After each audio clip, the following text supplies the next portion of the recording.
Türkyıl tumanında ortaklar bozarın isteyenkinden ben Gilan Bazar. Bilesizler Bahadır Salavay nebede. Bu Şebin isteyenki bu.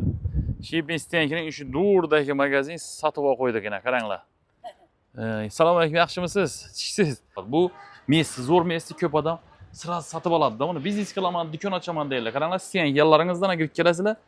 Bazarın yine başlanışı Özbekistan halkı bize taraftan gelseniz Ulubağ'dan bir yandan bazarın neresi? Elde bu bazarın el tarafı.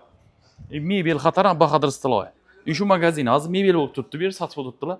Yine magazini sastaniyasını yürüp alasılar. Normalni memçeni.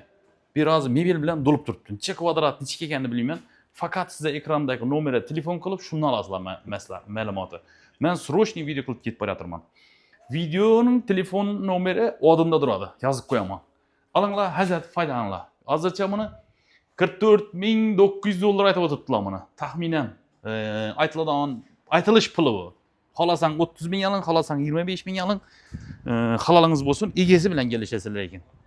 Shu pul aytdik yine darvoza giradigan, ebeda yine darvozangiz. Eng birinchi darvoza Bahadır Salavay'dek. Bahadır Salavay'da adam yok. Isteyenkini yine mashinangizni akkab qo'yasiz, magaziningizni yine. Chiroyli ochasiz, ikki oynasi bor. Ikki oynasi bor ekan, shunikimi? Ikki oynasi yo'lga qaragan. Mebel asab turibdilar, bilmaydi degan berma. Ishning orqasida yine ikki oynasi bor. Fasad.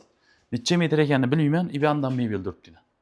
Bu neden necha o'lchab chiqqan? O'lchagan bilan foydasi yo'q. Shuning uchun kim olaman desa, telefon qilasizlar, qasir-qusur uringlar. Bu durmaydi, bu tez ketadi bu magazin. Bilasizlar? Turkul katta bozor, savdosi chaqqan yer bir. Tasirdating.